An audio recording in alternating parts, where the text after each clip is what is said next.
All right, guys, let's talk about something that we don't hear discussed very often. Most dog trainers like to show a lot of highlight reels, a lot of before and afters. They like to add dramatic music and sexy music and make things look like they're more legit than they are, right? For a very long time, I've done my best to try to actually show the work and show the mistake and show the sloppiness, because for me, that's where people truly learn. And we hear a lot about the success stories, right? But we rarely hear about the failures. So I'll explain to you right now.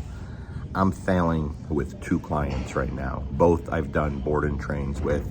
Both I've done more private lessons than I can count. I mean, a ton of private lessons. I do a lot of follow-up, but I still feel like I'm failing, and here's why. I'll explain to you why. If there's any problems that people are still struggling with after I spend time working with them, then that's a failure to me, okay?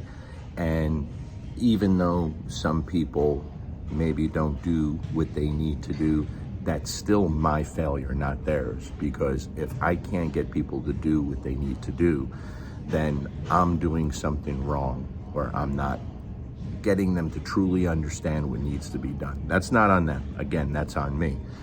So a big part of why I'm failing with 2 dogs right now is both are too much dog for their situation. Both great dogs. Like, I love both very, very much. One's a Rottweiler, very, very intense Rottweiler. One's a working line German Shepherd, very, very intense German Shepherd, right?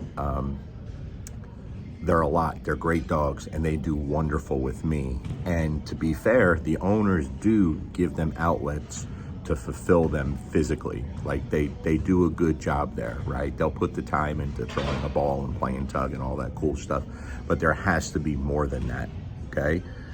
So I'm not someone who likes to push tools. I'm usually do the opposite. I hate that so many dog trainers rely on tools so much. But for me, one of the greatest advantage of different dog training tools is if you have a very large physical discrepancy, meaning the dog is way too big and strong and powerful for the owners or the people that are handling them, that's where tools can equalize the field, especially e-collars when used correctly, right? The problem is, even though I've spent a lot of time with both people that are struggling, I talk about this a lot at seminars. Not everyone gets it or retains it. Some people just don't have it in them. And when it comes to stopping behaviors, like truly eliminating behaviors, people that come to my seminars know we go really deep into that and focus a lot on that. People see, excuse me, how powerful it is, how effective it is when you understand what you're doing and you present a different picture to the dog than the same old bullshit of just, you know, louder markers and harder corrections. Even though they see it over and over and we go deep into it, it's still so hard to change the human habit, and people just struggle, right? So for the people that are struggling, even though I've shown them and explained them and talked to them about stopping behaviors, most people are going to resort back to their typical human habits, the things they've been doing their whole life. And when you get a strong-willed dog that has a ton of energy and wants to go, go, go, if that individual doesn't have the ability to properly explain to them that behavior is unacceptable, the dog's going to do what it wants to do, okay? It's that simple. It's that simple. So when the dog makes mistakes or screws up or, you know, nips at someone or takes off from you, a lot of times what upsets me about that is that's just completely owner error. Putting the dog in situations it should not be in, and there's no reason to put dogs in that situation when they can't handle it, right? So that's the first thing that I won't take blame for. Like, I'm very clear on certain things that you have to watch out for, and you can't allow and you can't put the dog in certain situations where they're going to struggle if you don't have the ability to control them, okay? So again, 2 homes, I feel like I'm failing, even though there's tons of benefits and a lot of good things there. If there's any issues at all, then that's on me. And sometimes we have to be really creative and really dig deep and come up with a way and a plan for the weakest handlers to be able to handle the strongest dogs. And sometimes that's really difficult. And the typical same old bullshit that people want to try and do, they always resort to force and just kicking the dog's ass. It's not going to work, right?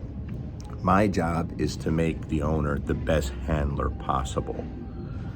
And sometimes that can be really frustrating because no matter how slow you take things, how basic you keep things, some people just struggle and they just don't have the ability to get it and change their human habits that they've been, that has been part of them for 60 years, 70 years, 80 years. It's truly difficult for them to understand how the dog sees the world.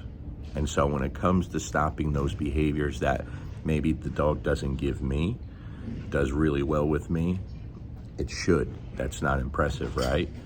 But if when we give the dog back, even after spending tons of time with the people, if that dog resorts back to doing same old bullshit that we don't want them doing, then we have to figure out a better way to reach the owners.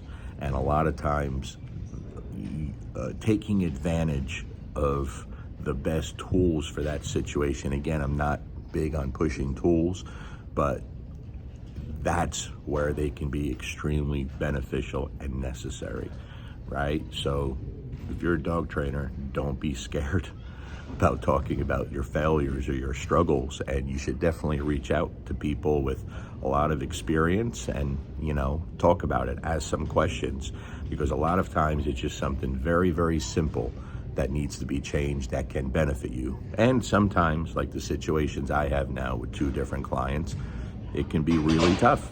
And if people keep making the same mistakes over and over, well, then sometimes you just got to put your foot in their ass and lay down the law and say enough is enough. You're either going to do this or we're done. I can't help you if you don't make the effort. All right. So I hope this resonates with some dog trainer out there that maybe is going through the same thing. All right. Peace.